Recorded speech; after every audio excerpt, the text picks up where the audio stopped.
I'm really pleased to be here. It's been exciting to pull this talk together. Um, I was actually tweaking some of my last minute information just before I joined the Zoom, so hopefully I remembered everything I was trying to get into this. Um, and as mentioned, I do work for Calvert County Parks and Recreation, their Natural Resources Division, and I oversee the the nature parks and the education. I do want to say before I go any further, because I know I'll forget, that almost all the photos taken in this slide are from Mary and Gordon Burton, who are dedicated volunteers monitoring orchid populations in Calvert County. If it's not labeled, it's I do try and provide the source. I Most of them come from iNaturalist, so I try and acknowledge people who are willing to share their images through iNaturalist. So um, and just let me just see. I also was going to see using my laser pointer. Hopefully, you all can see my laser pointer because I think I'll be pointing some things out. So the question was, where does this word orchid come from? Um, and this picture gives one of the clues as to what orchis means. But I'm going to keep teasing you as I go through a couple of my other slides. So just to do a little introduction, the Natural Resources Division within Parks and Recreation, we manage all the natural areas that the county owns. And we manage them so that we are both protecting the natural resources, but also allowing opportunities to have experiences outdoor, so recreational and educational opportunities. Um, and so our parks are managed to both allow access, but in a way that protects the natural resources. Um, and my division also has a nonprofit, Calvert Nature Society, that helps support in all different ways, and they support almost all of the education programs that the division runs for Parks and Recreation. They also fund our internship programs. We have high school and college interns, so they fund that work for us. And when we talk about volunteerism throughout this talk, you will the society supports the volunteer projects by providing all the supplies and materials for the projects, managing our websites, and also doing the volunteer appreciation and recognition. So they're critical in the success of what um, the Natural Resources Division can accomplish. And did anybody, I think you asked some of the early people, the picture behind me, I don't know if y'all can still see it, but it is of Battle Creek Cypress Swamp, which is the founding park within the Natural Resources Division, which is actually owned by the Nature Conservancy, but the county manages, and then the county has acquired land around the Cypress Swamp that is managed through my division.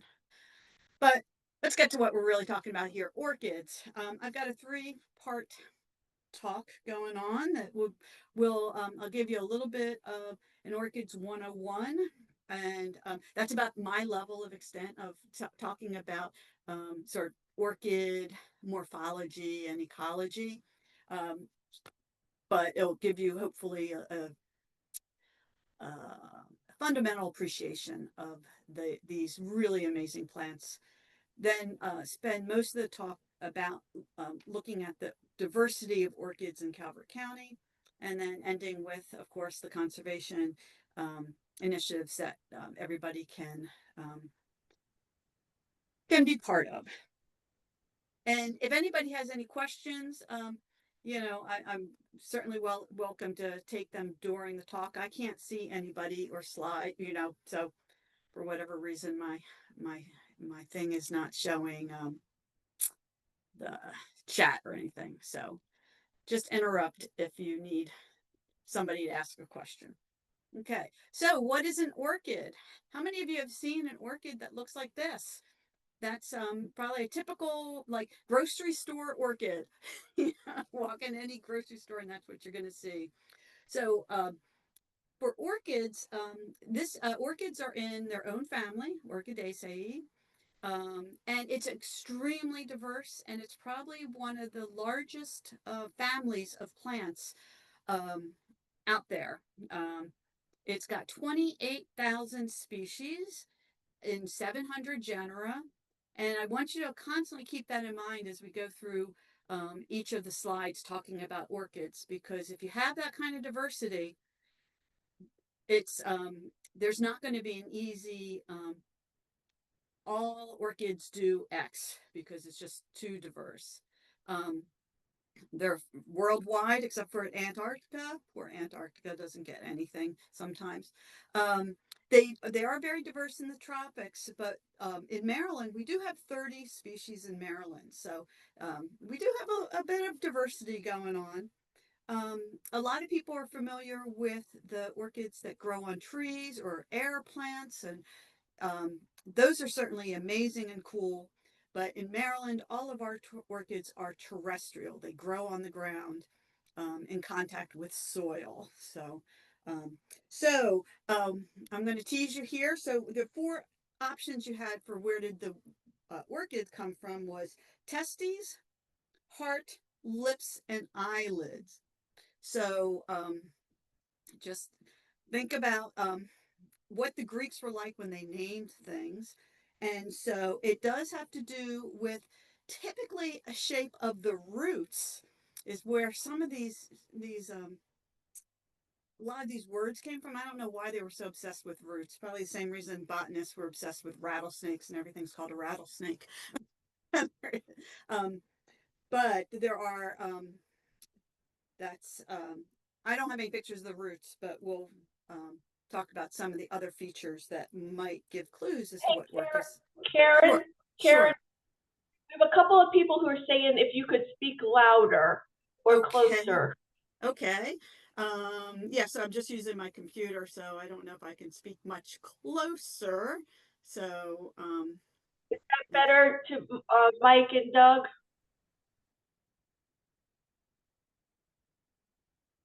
I don't know. Okay, so I'll try and usually I talk really loud and I have to keep my door shut and all my employees can hear me do all my talking. So maybe you got to turn your volume up on your devices. I don't know. Um, okay. So first thing about our orchids is let's talk about the flowers of the orchids. So some of you may recognize this plant on the right. It's spring beauty, a very common spring plant. And if I had asked any of you to draw a flower, you'd probably draw something that looked very similar to this. Maybe not with a fly on it, but it would have these roundish petals and stuff coming out of the middle, maybe some leaves. Um, just with all the various flower parts. And if you've looked at flowers a little bit closer, you might know the different parts of the flower, um, including, I'm going to start from when you come up from the stem, you have the sepals on the outside. They typically are in green. In the spring beauty, you can't see them, but you might see the green sneaking in through behind these petals. Then, of course, the obvious petals is what most people think of, the colored parts of the flower. That's those white petals here on spring beauties. You also have the sexual parts. You've got the female pistil that consists of an ovary, the style, and the stigma in the center of the flower. On this one, it's out of focus, but it's right here. And then surrounding the female are the stamen, which is the filaments, and the anthers, which right here, the stamens have the filaments and the anthers contain the pollen. Is there that hopefully everybody's kind of familiar with that basic botany of flowers. So when we look at our orchids, this is what the orchid looks like. Okay, so um, what is going on? Well, when I first found out what the word orchid meant, it it immediately came to what I see as being classic orchid, which is this labellum. But oh, I'm getting ahead of myself. Let me go through my things. Orchids anatomy is they are bilaterally symmetrical. So that means if you drew a line of symmetry coming straight down I think I can do my pencil.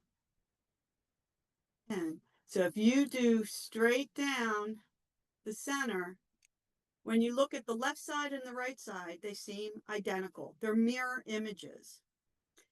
If I went across the middle this way, the lower half is completely different than the top half. So that means that there's only one line that splits this into two halves, mirror images, and that's bilateral symmetry. That's not unique in the plant world. Mints are bilaterally symmetrical. Snapdragons are. The other alternative would be radial symmetry, kind of like the spring beauties, a tulip, a daisy. So let me just erase my lines. Okay, so, and then, and it has three sepals. Remember, sepals are the things at the base of the flower, and this one does point out two of these green sepals. So where's the third one if it's got three? Well, if you look at the words, there's a dorsal sepal right here. So, oops, you've got this dorsal sepal. So one of the sepals has been modified to look very petal-like because these modifications of the flower parts are one of the classic not adaptations, morphological traits of orchids. And so then, as I mentioned, that dorsal sepal is looking like the petals, and we've got three petals. So how many petals do you see? I see one. I see one here. I see two here. Where's our third petal? We've got one, two, three things here. Are they petals? We've already identified this dorsal sepal that's trying to be a petal. So where's this third petal? It's this big thing right here, this labellum. That is a modified petal.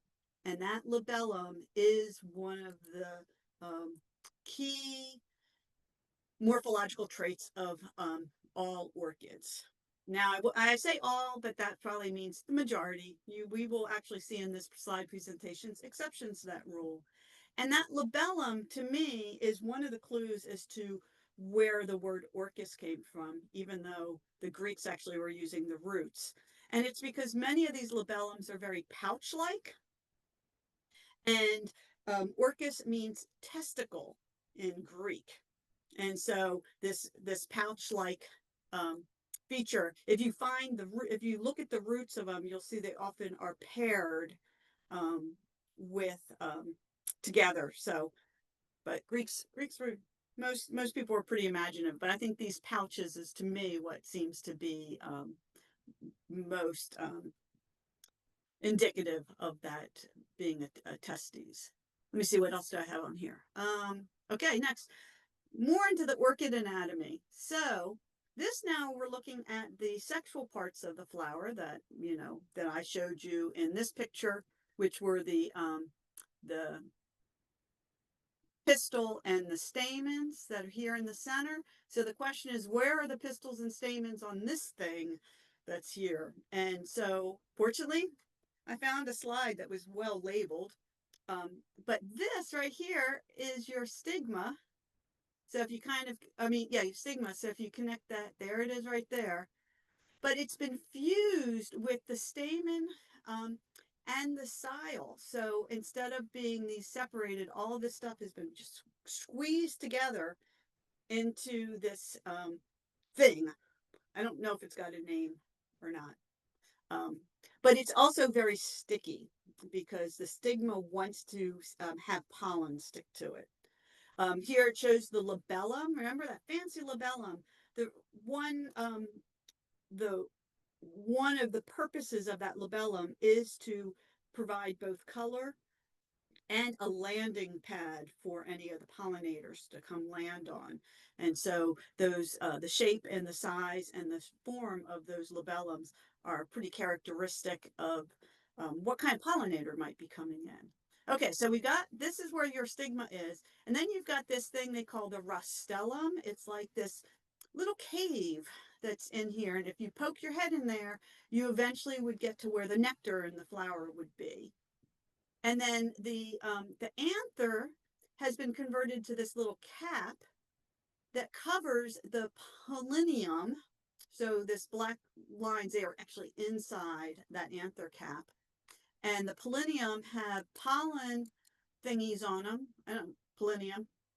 And then they've got this caudicle, and any of you who know botany know that that's like like a stem.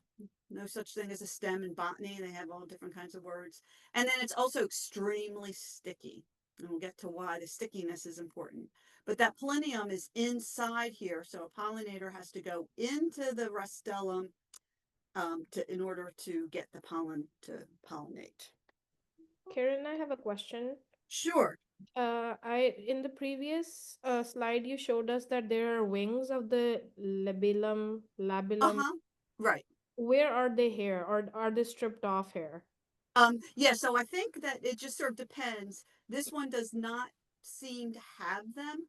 And that's what you find with orchids is they're they're so variable and they're so modified that sometimes it's hard to figure out like what part is what. So this one does not appear to have the labellum wings. This Okay. previous one, I think that the labellum wings were just part of this whole structure, the modified petal.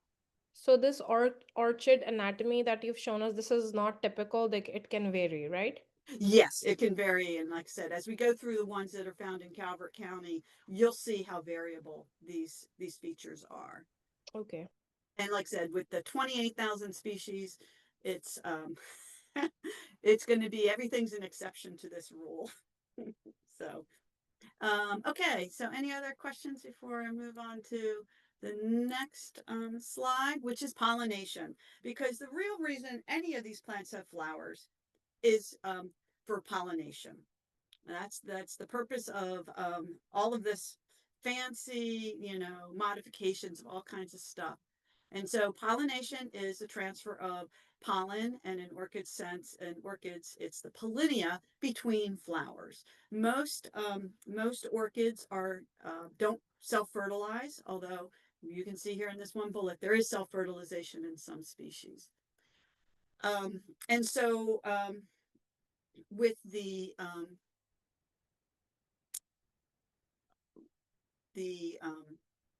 fertilization. So these pollinia are attached to that. What was the name of that again? Okay, that's a quiz for everything. What was the name of that thing? That's there is the caudicle. It's not the little stem. It's not the pollinia stem. It's the caudicle. Um, and it's really sticky. It's actually just stuck on this toothpick. And so what happens is an insect kind of like this, I think this is a bee. I'm not sure what it is. It's got its head stuck in that rostellum and it's looking for the nectar. And here's your pollinium that's has been exposed because of the action of the insect. And then on a different insect, you can see here the pollinium is now stuck on the back of that insect. And so when this insect travels to another orchid, the sticky style that's there will somehow be able to get that pollen, that pollinia off the insect and get stuck onto the orchid. And I don't know how that happens. I'm sure there might be somebody out there who knows to happen. And if not, if you're interested in pursuing ecological science, there's so much about orchids that needs to get known. But if I were to hypothesize, it would be that as the insect tries to clean this pollen off of its back, it eventually gets stuck on its foot, and then when it's walking on the stigma, it gets stuck on the stigma. So it's a very mechanical way of getting pollen from one plant to the other.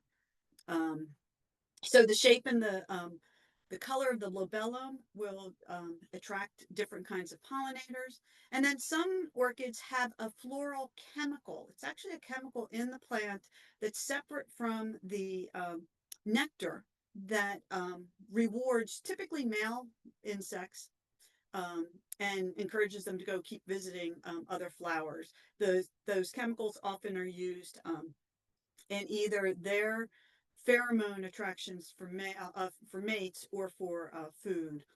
And then, as I mentioned, some do self-fertilize, so that anther cap will actually dissolve and liquefy, and then as it liquefies, it will then fertilize the stigma. So just right here, you've got just such diversity in how things get pollinated. But and this pollination and this flowers, it's all for seeds. So none of these are orchid seeds, but I just wanted to show you some examples of seeds that you might be familiar with, whether it's this nut, which I think is a hickory nut. I can't remember even what this one is. It's one of mine, and I don't know what it is. Oh, wait, you know what? It might actually be a gall. Um, then we have grass seeds, cattails, winterberry holly, arrow arum, dandelions, and this blue one here is pine seeds. So if you've eaten pine nuts, they're pine seeds, but these are what most pine seeds look like. And you can see each of these, the seed is just a little part of, with usually a fleshy fruit or some sort of plant material around it. And that's an important distinction from orchid seeds, because orchid seeds are dust-like. And this is another characteristic, that all orchid seeds are dust-like. Probably about the only thing I can say, besides the fact that all orchids are plants, all orchids have dust-like seeds. So these seeds are so small, they do not have any of those extra seed parts. They don't have a nut, they don't have a husk, they don't have arils or fruit around them, that they don't, they're just literally the little tiny seed that's dust-like. So they don't have any nutrients. And this is where the fungus comes in. I don't know how many of you sort of have heard that orchids are dependent on their fungal associations. They were one of the earliest plants to recognize that relationship. And now, as we study more and more, we find more and more plants have a relationship with fungi. So, but orchids in particular, because they have no nutrients in their seeds is typically is literally that egg and sperm, and that's it. They don't have anything else. They need these fungi.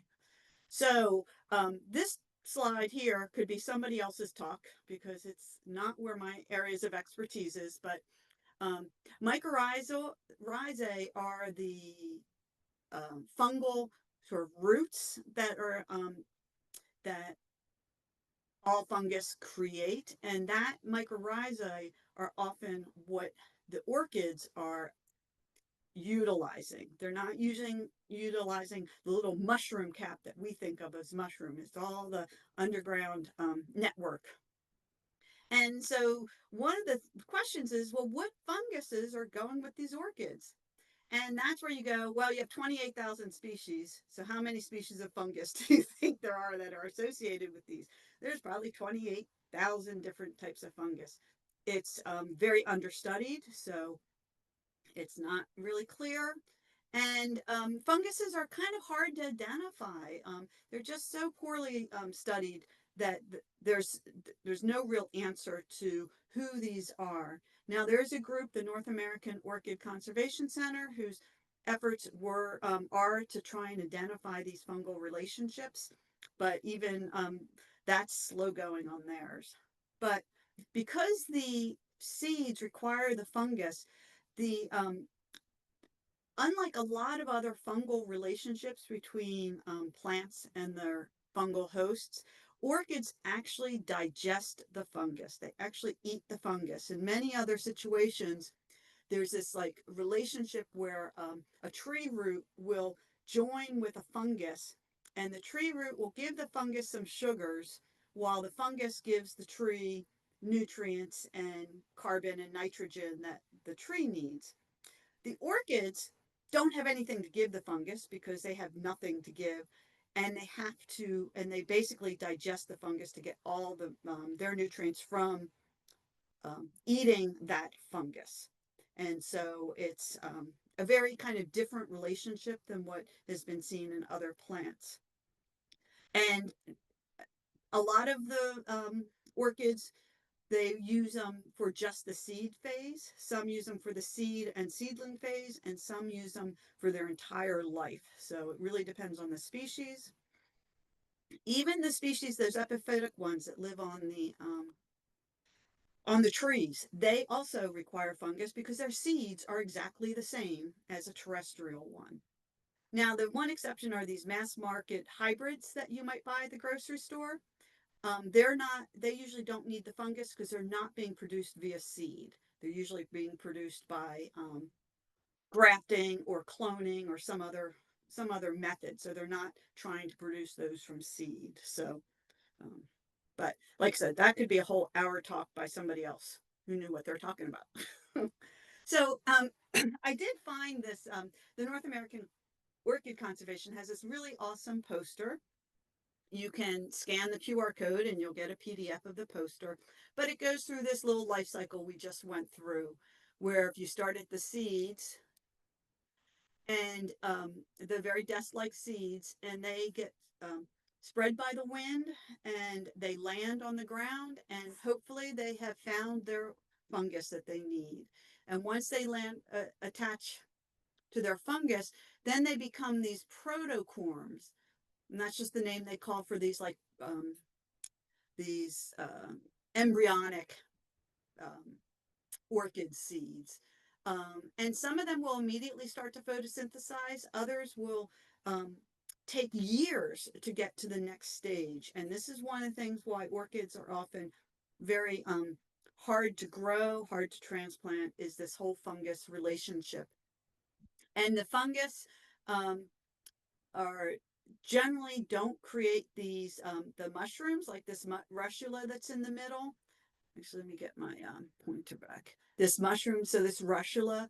Some orchids do use funguses that create these mushrooms, but most don't. And then once the protocorms have gotten enough energy from this fungus, that's when they start turning into seedlings.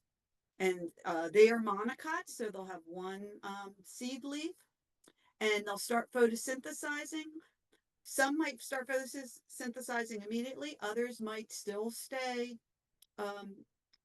non-photosynthetic, and depending on that fungus, to continue to grow for years before they finally get old enough to have the leaves that come above ground. Then the leaves would photosynthesize. It may still take more years for them before they can actually then create a flower. So it's an extremely long, complicated life cycle. And then once they're the adult plant, they can go through the pollination and then produce the seeds. So it's very similar to a normal plant of going from seed to seedling to adult plants, but this fungus relationship is really a critical part of a lot of it. So that's it for your Orchids 101. Hopefully you're as confused as I am whenever you try and start talking about orchids. So it's sometimes a little easier just to say, well, let's just look at the orchids, say, of Calvert County. I mentioned Maryland has 30 orchids.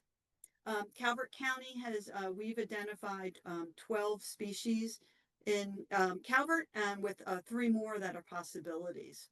So, but just looking at the phenology. So phenology is the timing of and change over time that plants and animals and any even ecosystems go through. So on this calendar, it starts in October and November, and you can see the green are when there are leaves present, and red is when there are flowers present. So in October and November, there is one fall blooming genus. So these are the different genera we have.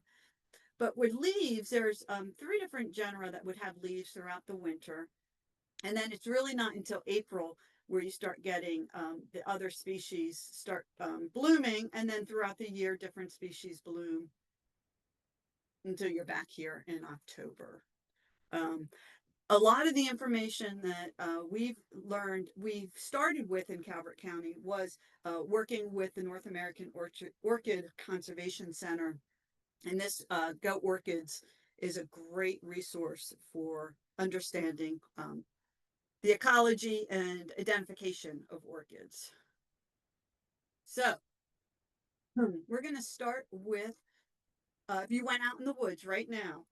So I know that some of you in the audience know these 2 plants because they were 2 of the ones that most of the people mentioned they had seen. You can see these leaves pretty much from now all the way through March. And so if you guessed one of them was cranefly orchid and one was putty root, which some of you were calling putty leaf, it's called putty root. That's what these two are. So I want everybody to shout out which one cranefly is on the right or the left. Everybody shout it out loud so everybody can hear you. Left. Okay. Yeah, left. And if you guessed the left, you were correct. And the putty root is the one on the right. So if you were saying, I think you were saying that you may have walked right past these, and I'll tell you, you have walked past cranefly orchid. They are the most common orchid, at least in Calvert County. They are pretty much everywhere. So, okay, so let's go in a little bit more detail about those two. Cranefly orchid, tipularia, discolor is its scientific name. Its leaf will be, like I said, through all the way through early spring. You'll see the leaf. But when it flowers in July, there will be no leaves. So it's sometimes hard to see these flowers because they're sort of this purplish greenish and they just blend into the background of the forest. And this is in July and August, so the forests are shady, the ground's covered with leaves and other plants. They are fairly tall, from 4 to 20 inches high. And as most people mention, this purple back is really characteristic. Now the flowers, here's where you start saying, so you can't really see that flower in that picture. So here's a nice blow up of this flower. So again, somebody was asking about, okay, which do they all have this things? It's like, well, this one, it's got this fancy long labellum. Looks like it's got little tiny labellum wings. It's got the rustellum, the little hole where you have to go in to get to the nectar. And then these four are a combination of petals and sepals. I find that with the tipularia, this cranefly orchid, the petals are very loose and kind of wispy, so they don't stay in place. And this one, it might even be missing one. And then the other thing about this one, which you can't see in this picture, but you can see in the raceme, these long spur that comes out of every single one of them. It's got this really super long spur. And that long spur has a little bit of nectar at the very tip of it, very end of it. And so tipularia, if you're not a plant person, but you're a fly person, you might know that tipularia is the genus of the cranefly. And so some of it's like, well, why is this one called cranefly? Is it because craneflies pollinate it? Is it because it looks like a cranefly? I don't know.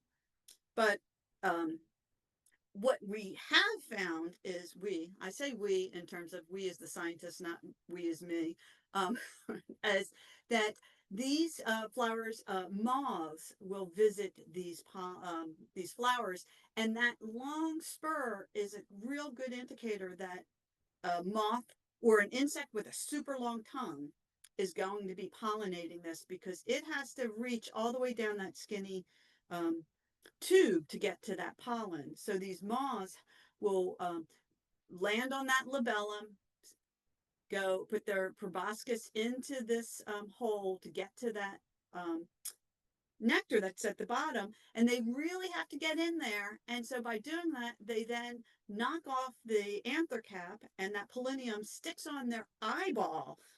The moths get these poloniums on their eyeballs. So and then, like I said, they'll fly to another one, and I think it's through the grooming process that they groom off this polonium and it ends up on the stigma. So pretty interesting. And if it's in seed, I don't have any pictures of the seed pods of most of these plants, but the seeds look very similar to the plectrum. So it's really the leaf and then the flower that you have to look at. So like I said, this one has the labellum, which is what you expect, the little wings, the anther cap, the rustellum. I'm probably pronouncing all those words wrong, but so we come back to our putty root. So here's that beautiful leaf with the parallel veins, parallel veins indicates it's a monocot. So that's pretty characteristic.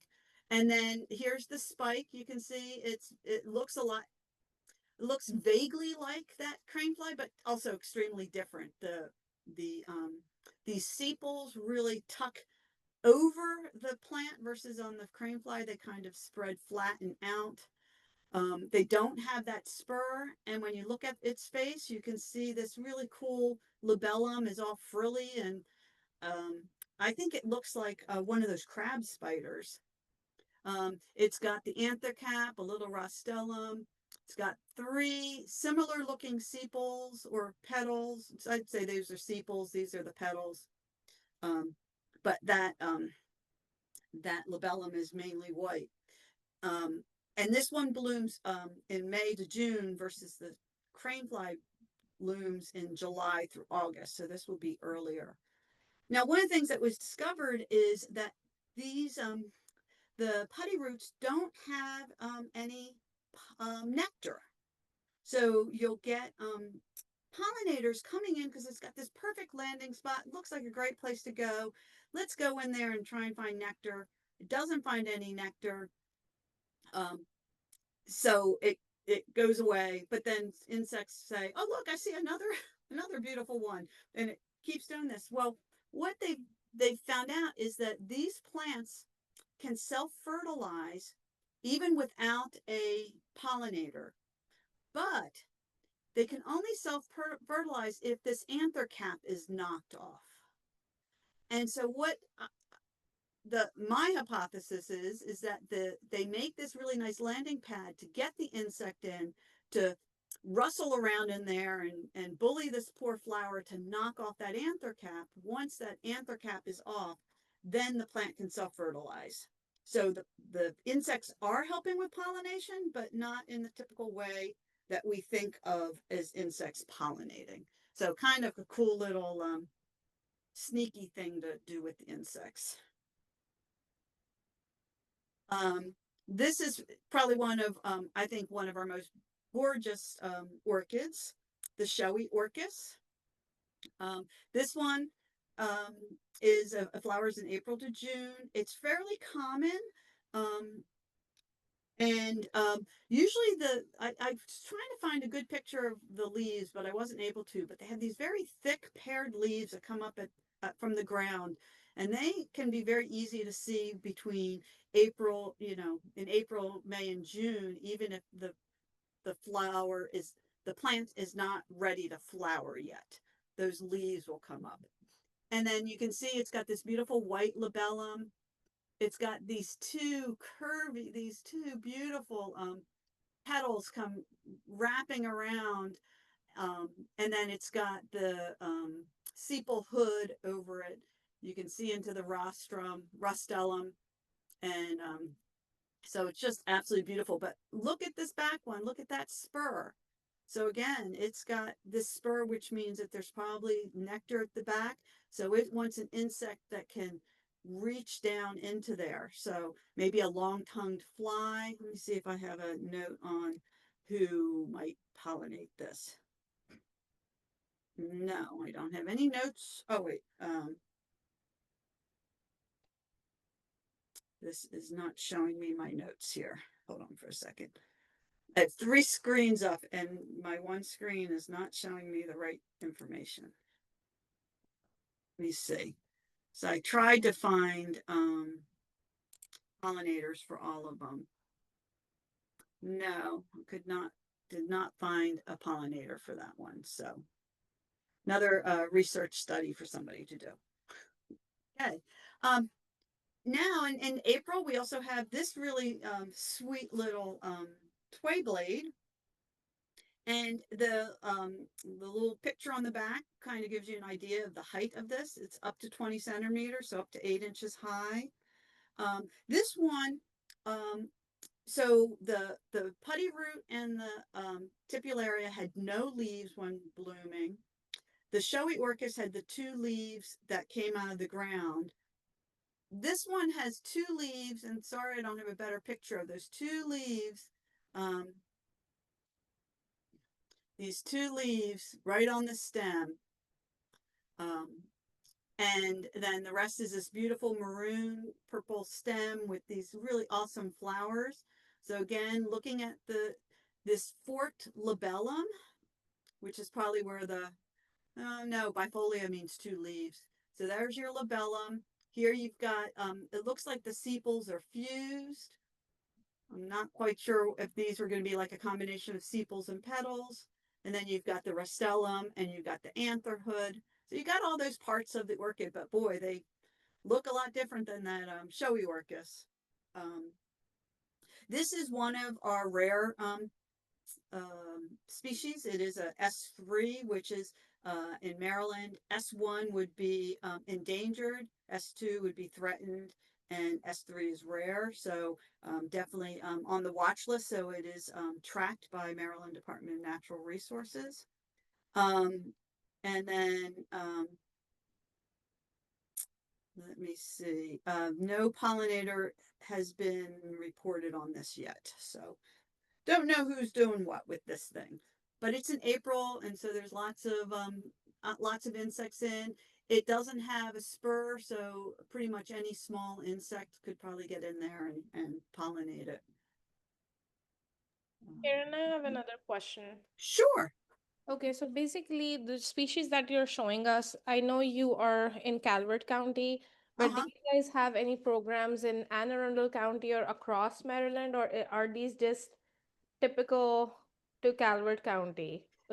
These right. So these are just typical to Calvert County because that's where I work and this is where the project that I'm engaged in. If you want to know what species grow in your county, you can go to Maryland Biodiversity Project. You can look through. You can search their site by plant family and go to orchids, and you'll be able to see all the orchids of the state, and they do it by county.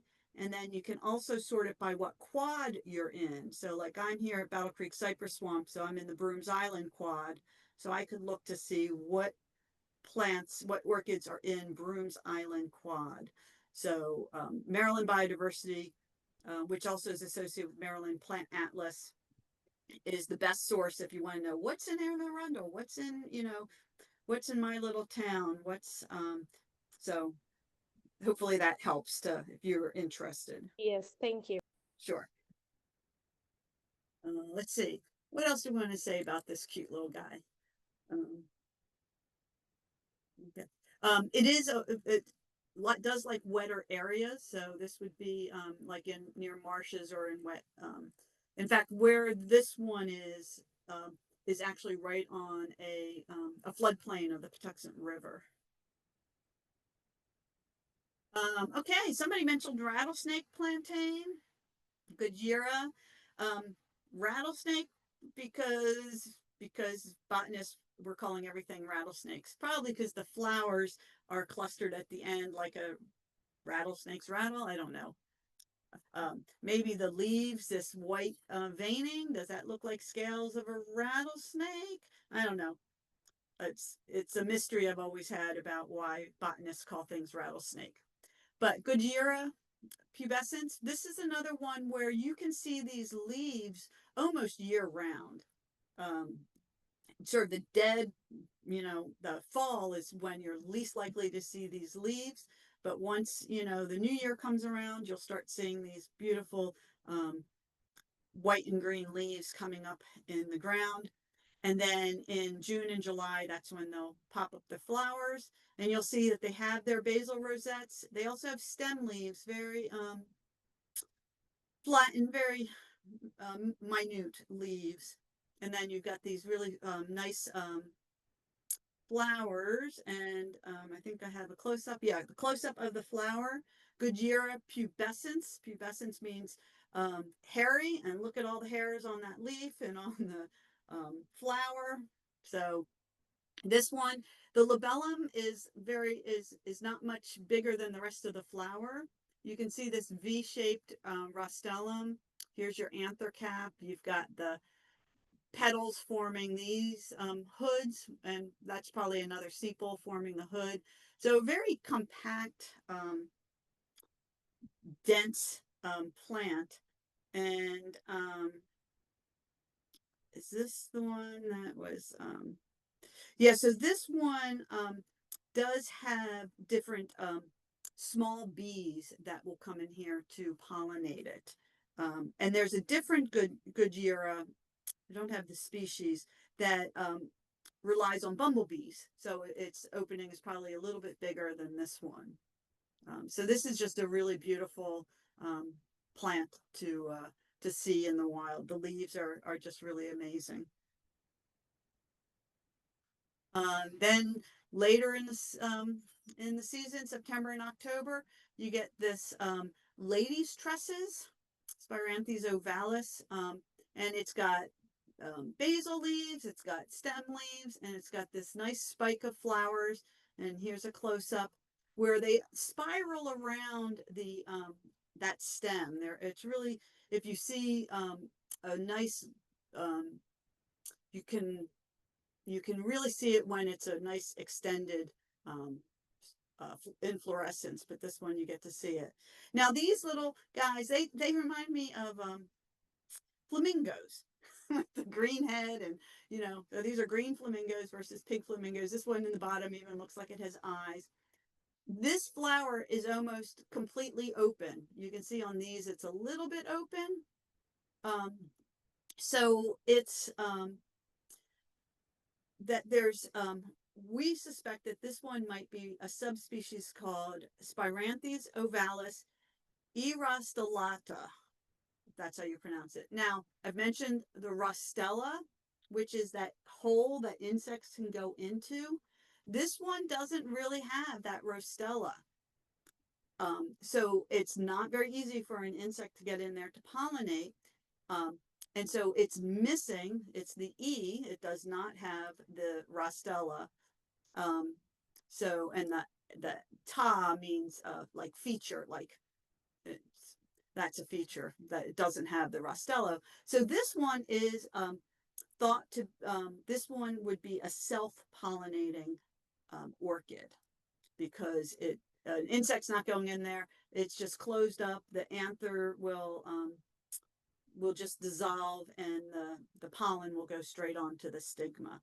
So that's kind of, like I said, we get like every exception to all the rules that we've talked about, what makes an orchid an orchid. And then I think this is going to be my last flower to show off. This is another late September to October. This is the autumn coral root. There's a couple different coral roots, but this is one that's in the autumn. It's really small. It's only 2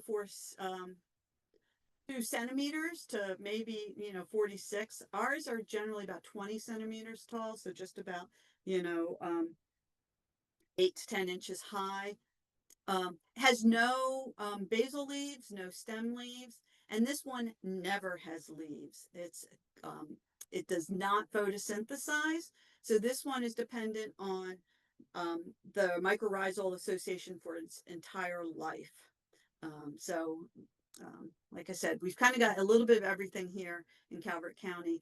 The flowers have this nice whitish, pinkish rostellum.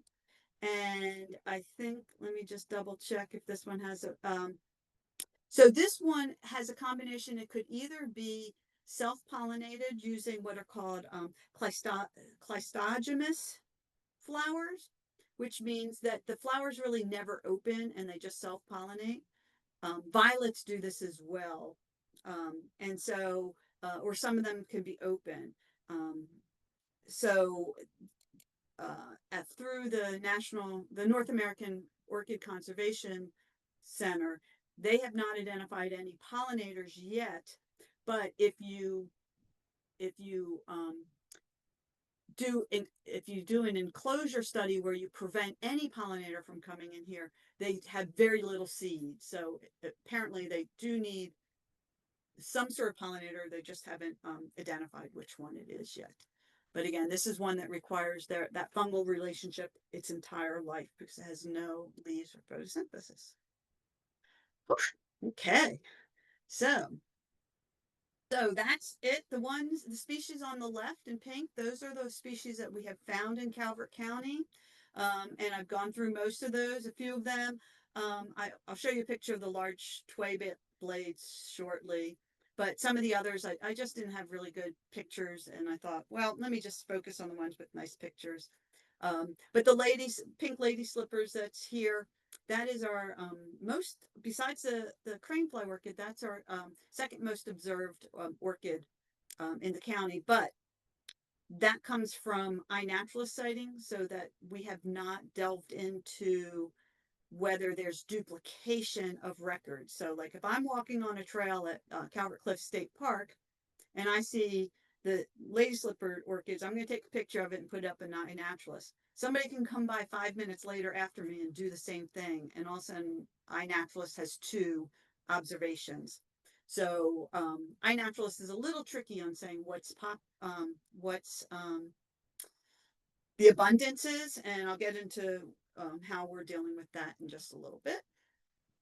But so orchid conservation. So here's our tway blade. This is another S3 individual, and you can see it's got a really nice flat labellum for landing pad. It's got a spur. It's got these twisty sepals. It's a really amazing looking one. But because these orchids require that fungal association, they have a long life. They often have a long-term germination, seedling to flower life cycle. That makes them extremely sensitive to change, so they're considered canaries in the coal mine. Now, there might be some people on this call who don't understand that metaphor, but or that reference. It's not even a metaphor; it's a true reference that in the olden days, the coal miners would bring a canary down in the coal mine with them because if the air started going bad from low oxygen, um, high carbon dioxide, high fumes from wherever they were digging, the canary would die first. And if the canary died, you'd get out of the coal mine. So orchids are kind of like that environmentally. If all of a sudden orchids start disappearing from your forests, it's a sign that something's going wrong. And those threats include, habitat loss and degradation. Deer are a serious issue with orchid habitat populations, people illegally collecting them, climate change, um, invasive species is really important, and that's one of our biggest challenges in our parks where they are is stilt grass and other invasive species overtaking the habitats they're growing in. And so you have to focus on habitat preservation and invasive species control. And again, never ever dig up a plant um, because it's usually illegal. Because if you don't own that property, then you're trespassing and stealing something from somebody else's property. And then it's harmful because if you dig up a plant, it often cannot survive in the new place because the conditions just aren't right. So for Calvert, we have this Calvert Orchid Conservation and Research Project. And we started, as I mentioned, with iNaturalist, just looking at the species diversity and distribution of these species. And so this map is one that's coming from the iNaturalist project, and I have a link in the QR code, so you're certainly welcome to go to that. Now you'll notice that the Chesapeake Bay, if you don't know Calvert County, is here. This is the Patuxent River.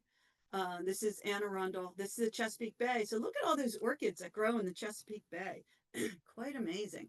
But that's because iNaturalist has this feature where it obscures the location of certain species, and as an individual, you can obscure your observations. So it randomly assigns your plant a location based off of a distance from where you actually found it. So even though these are out in the bay, they were found somewhere in Calvert County, and that's just where the random dot ended up. So we have one species that shows up in our records as being in Calvert County, the Wister's coral root, but it does not occur in Calvert County. It occurs outside of Calvert County. I know where that species is, so I can see where by doing a random location based off of a random distance from that original sighting, it would end up in Calvert, but it's not in Calvert. But because I mentioned with abundance is really hard to say, is it one lady slippers or two lady slippers? You know, we've started a new project to look at abundance, to focus, drill down on that a little bit more. And so one of the things that we're doing that is we've identified certain sites that we're going to monitor more intensely. And if it's got like this, the tway blade, which is a S3 species, that we're putting up some protective fencing that's not too obnoxious. In fact, this is at a site where it's in a fairly public location, and so this becomes more of an art installation than as well as a protection of the plant. But what we're doing is we're looking at these sites, and we're going to be doing phenology to look, when are they blooming, when are they seeds, when are they in leaf, and then also looking to see how many individuals are in that site. Are there more or less individuals as the years go by? Is that site shifting? We have two species that grow at flag ponds where they appear to be showing up on the new sand beds that form. So it's going to be very interesting to sort of monitor that population to see how they change as that habitat changes. And then the conservation in terms of land preservation. If a trail is near a vulnerable population, we've put up some interpretive signs that don't tell people that this is where those plants are, but hopefully to keep people away from those plants because they're busy reading the signs, and then they'll stay on the trail. So different ways. And so, of course, how can you help? I mentioned Calvert Nature Society. For 40 years, they've been supporting the nature parks in Calvert County and supporting nature education. So definitely support local organizations. The Natural History Society, I guess I should mention you guys since you're sponsoring this talk. And, you know, just really focusing on that preservation of these natural spaces to allow these orchids to have their homes. I'll get into volunteering a little bit. You know, it's just really important to communicate and spread the joy among to your friends and family, coworkers, whoever you can, about how important natural areas are. And then for volunteering, we have in Calvert County the Calvert Stewards. This is a volunteer corps that works on a whole variety. I think we did 180 different kinds of opportunities last year. From the top left picture is doing a dragonfly mercury study. Hey, Karen Anderson's in that picture. And we also do monarchs. So we do larval counts and we do monarch tagging. We have bird banding. We do stewardship projects. We do invasive species removal, garden projects, education volunteers. And Calvert Nature Society is an all volunteer board. So we have so many ways to volunteer. So if this seems like really you want to explore Calvert County, you want to help out what's happening here, you can become a Calvert Steward by going to calvertstewards.com, doing the QR code, signing up, and you'll be able to see all the great opportunities that we have. Karen, And, oh, what? sorry, Yes. is this only for is there an age limit to the volunteering, or is it for like kids who are 10 and up? If they're under 18, they are supposed to have an adult with them, with the exception that we have certain projects that are specifically geared for teens. So if you want it, like, I don't know, if you have a child who's like 10 years old, you would have to be engaged with that. You would have to be involved with them. So it's me and them. Would that be fine then? Yes. Yes. So, and it all depends on what project that you're working on. So some of them, they're not really appropriate for a young kid, but most of them, you know, we understand that that's a valuable Thank you. service. Yeah. Okay, and so open up to questions, and then I just can't say how much Gordon and Mary have done. I don't think they're on this call, but they were instrumental in that I could have any of this information that we have. So, Well, thank you, Karyn, so much. If you can unshare, come back. I'm gonna put a spotlight on you. sure. Yep, gonna put a spotlight. We'll open it. Well, just a second. We'll open up for Q&A. Raise your hand if you want to ask a question, and then I do have a couple of questions. I have a question here. There's one in the chat box. Sometimes I've seen a large population of pink lady slippers, but only one or two with flowers. Why don't more in the same grouping have flowers too? The eternal question of the blooming. So this is an interesting observation that has not that has been studied. Actually, Doug Gill, if you can get Doug Gill to give a talk about his study with lady slippers, it's just really amazing. He has studied the lady slippers in Shenandoah National Park, Greenbelt National Park, for 50 years, something like that. And what he found is that he was marking individual species, individuals of the pink lady slippers, and it was so almost random of when they would bloom and when they wouldn't, whether they would have one leaf or whether they had two. It's some mystery about maybe their fungal relationship, how much nutrients they have to um, absorb. It's just a very interesting phenomenon. He did notice though in Shenandoah that when the gypsy moths came, defoliated the oaks, and I think then there was a fire, almost every lady slippers bloomed. So it's like, does that mean maybe they're fire dependent species? I don't know. So yes, that's a great graduate study to go on.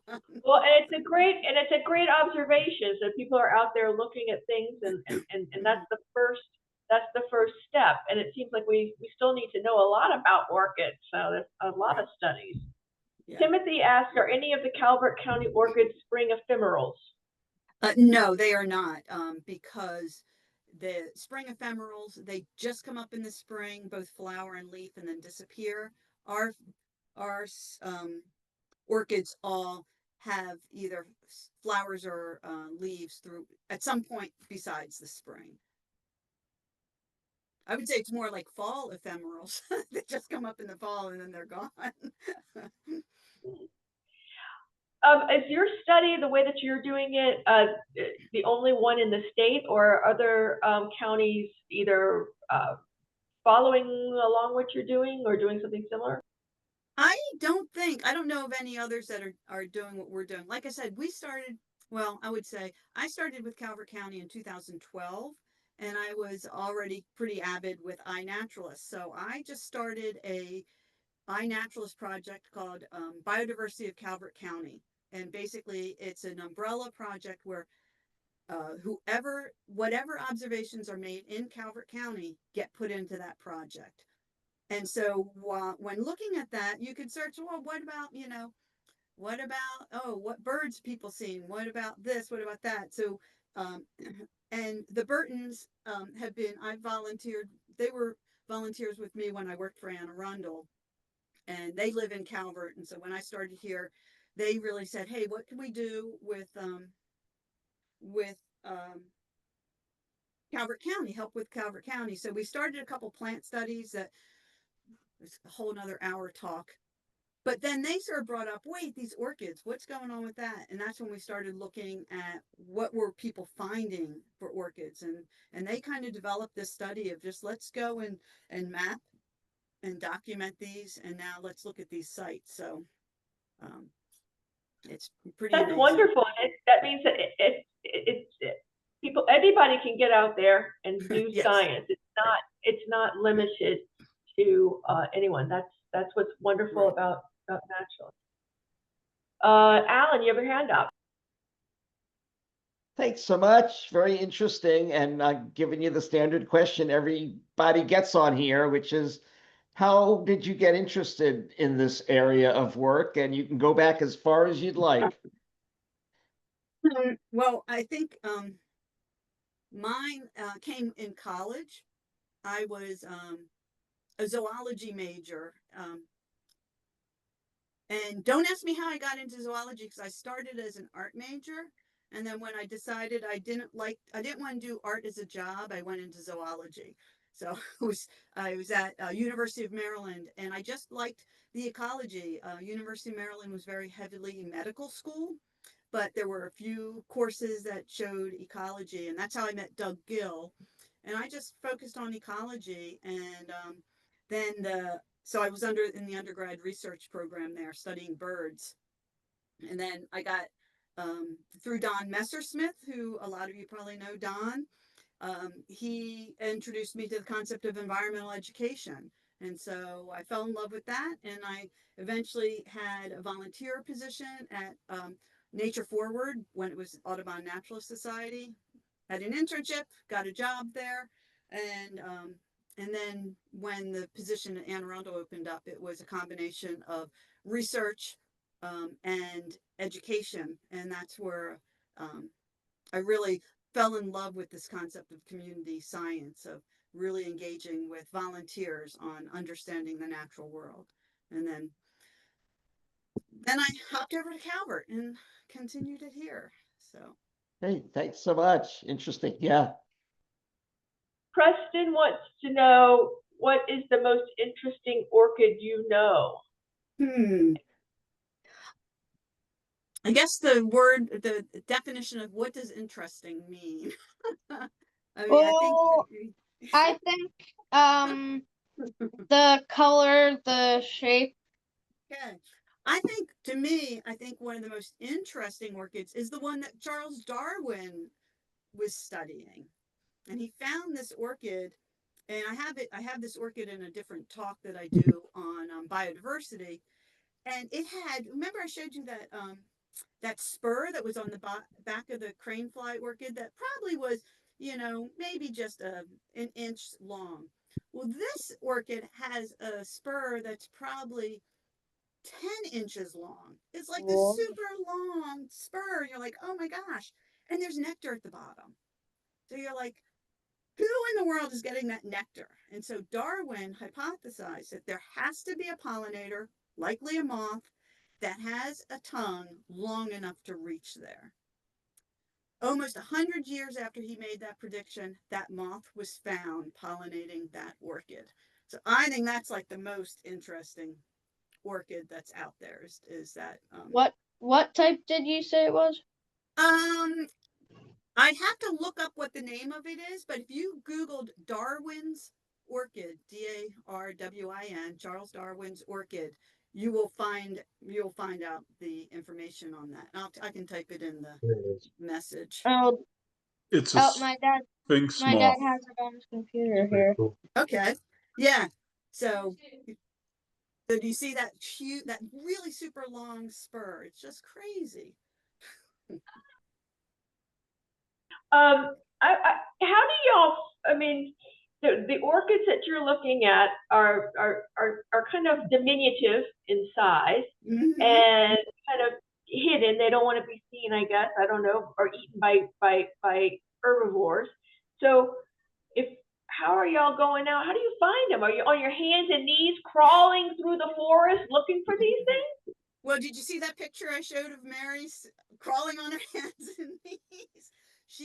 Mary has an eye for them, and the one that they found, I was only able to identify it because she had taken a photo of it.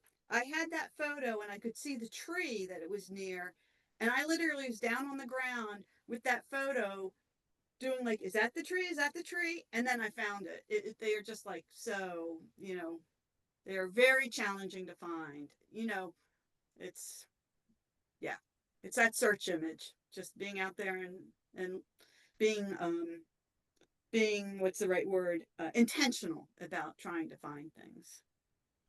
I have another question. Is how long are the seeds viable after they are dispersed, and to when they would start? I mean, it seems so that they to find the right fungus. I mean, it's not like they're going to be walking and looking for the right, you know, the right fungal companion. I don't know the answer to that, but knowing that they don't have anything except for the little, you know, the gamete, you know, that they probably can last a long time because they don't have anything that's going to rot. They probably don't even have much that's going to dry out. And so I would think that they might have a pretty good lifespan, and that nothing's going to eat them. So it's like when you think about so many other fruits, they're going to rot because they got fleshy, wet seeds on them, or they're tasty and nutritious, so something's going to eat them. So, but I wonder if there might be something on that Go Orchid site that talks about lifespan. So the seeds could just be there waiting for the mycorrhizae to come and spread into them. Right. Yep. Yeah. Karyn, I have a weird question. Okay. Go So for it. because I think I'm the only one who has never seen an orchid in real life, and I've seen the grocery store ones. So I think the question is, which I've always wondered, why do you do those flowers? Like that plant never dies. It's like so long, you can leave it, you don't need to water it. I don't know. What kind of magic is that? The magic of plant breeding. You know, orchids have fascinated botanists and everybody for, you know, hundreds of years, and the plant breeders, they are just tenacious and trying to find solutions to how can we make this hardy. I think if you do anything with gardens, you'll see that so many commercially available plants, that's one of their traits, is that they can tolerate human neglect. You know, so Yeah. that's what, yeah, that would be my thing. And I know there is a Maryland Orchid Society that often, a lot of what they do is some of those more ornamental and exotic orchids. So that might be an organization to ask a question like that. Perfect. Thank you. Sure. Do we have any other questions for Karyn tonight? Yeah, Steve Lonker here. Yeah, okay. I should say, coincidentally, right in back of me, hanging on my home office wall, is guess what? It's a picture of Darwin's orchid. I think it's Angraecum sequipedale, and Xanthoppan. That's the Darwin sphinx moth with like a 15-inch proboscis. So they're the second most favorite orchid. But here are my questions. So I'm very curious, and I don't know the answer, is how are the internal cells of the cranefly orchid protected against freezing during the winter? And what's the purpose of that purple chlorophyll-free leaf underside of that orchid? So the leaves, why do they not freeze in the winter? Because is that what you're asking for? Right. Why aren't the internal cells in those leaves? Why don't they freeze? I think it's like most plants. I mean, we have a lot of plants that are green in the winter, that there must be some adaptation they have. Maybe they're waxy cells, but the purple is an interesting one, which is that purple absorbs a different wavelength of light. And when you think about winter light, the sun is lower in the sky. Oh yeah. So the wavelengths coming through are different than in the summer when they're up high. So that purple allows the plant to absorb a different wavelength, and so therefore probably has some advantage photosynthetically, and or it might keep it warmer. So if you pay attention, I'll be doing a winter greens hike probably in February, and we do look at the plants that are green in winter, and we look for a lot that have purple in them, because it's very common to have winter plants with purple in them.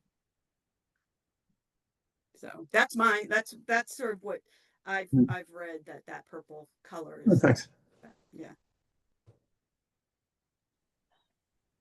Yeah, and Kathy, that is pizza, Preston's boa, and that comes to all of the talks. So pizza is one of the smartest snakes in Maryland. Comes to all of the talks. Yeah. And I bring her to every single one. I don't know anything about orchids or deer. I only know stuff about reptiles, but I go to them because I learn something every time. And Yeah. I think she does too, because do you know how on tablets I watch the zooms on tablets. And do you know how the where the sound comes out vibrates a little bit? She can feel a tiny mouse tiptoeing across like a room. So if I put the hand that's holding her on the desk where the sound's coming out, she can feel it. So I think she can sort of understand what you're saying. That's really amazing. That's very observant of you. And I think it's great that even though your passion is reptiles, that you're willing to sit and listen about plants because Yeah, that's I cool. learned a lot of cool things. I never knew that there were flowers with such a long proboscis like that. I never knew about that flower. Yeah. Yeah, I think that's what's the most amazing. I mean, I've been doing this job for a long time and it's still there are still surprises out there. It's the coolest thing to be doing is just observing the world around you. Also, and she's in shed right now. That's why she's all gray. Mhm. Oh She's yeah. in the middle of shedding. Okay. In the next couple of days, probably. so, and in terms of the orchid name in the Greeks, definitely Google the roots, and they do have the double tubers, and they definitely do look in some of the species like testes. So that is where they got it. Definitely look at the root pictures, and then you have a conversation for Thanksgiving dinner, and you will amaze all of your family and friends with the origin of the word orchid.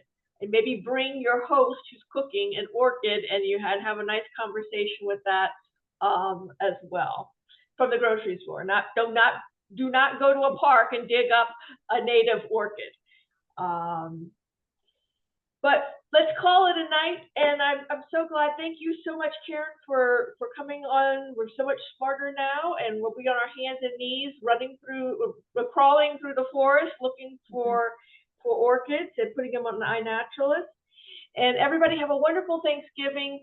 We'll see you at the beginning of December. If you haven't signed up, sign up. We just added that one, is on the thrasher. So that should be a very interesting talk. That is a bird that lives in the desert that has a lot of cool adaptations. So take care, everybody. Stay well, stay curious, stay outside, and have fun for Thanksgiving. Thank you, everybody. It's a wonderful, great time.